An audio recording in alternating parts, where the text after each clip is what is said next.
clarity in the midst of chaos. Let's start with the Client story. Client is a large financial in North America. They've been around for a while. They have a significant technical debt, significant customer debt, significant, I would say, even risk compliance debt. And they have struggled to digitally transform for, let's say, 10 years.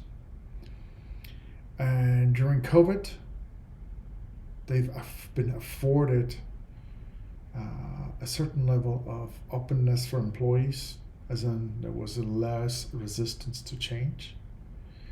But post-COVID, there's low executive trust. There's a significant resistance to any type of transformation. And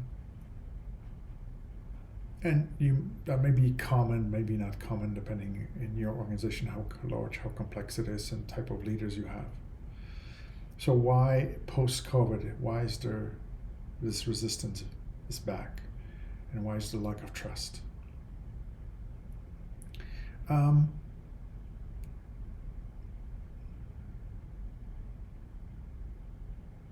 We kind of think of this elephant called transformation in a number of ways. We think of it from different perspectives. We have different types of experts, and some of us think of it from perhaps your CIO perceived this from a transformation from the point of what technology is to be changed, what are the systems, processes, what are the systems that are meant to be changed. And systems can definitely change behaviors, change employee behaviors. There's another one, it could be process. So maybe you're switching from traditional project management to business agility or something like that. And there's a sense in which new processes can also change behaviors.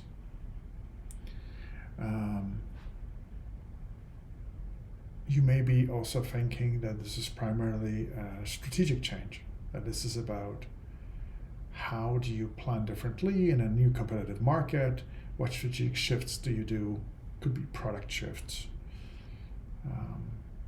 And definitely new products create new customer behaviors.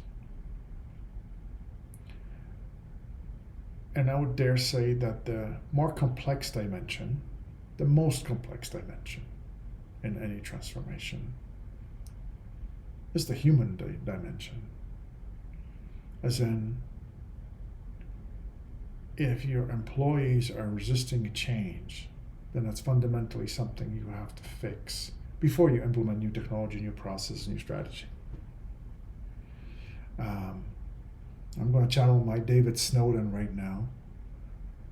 He has a wonderful quote that people are generally better persuaded by the reasons in which they themselves discovered than by those that came in the mind of others. As in, people have feelings. So it's not simply about giving them information. It's not simply about giving them new technology, giving you a process. It's fundamentally about understanding people. That is the most complex dimension of change, of trend. That's the most difficult skill set in a transformation. Understanding the transformation from their perspective, from the perspective of leaders and employees that need to change.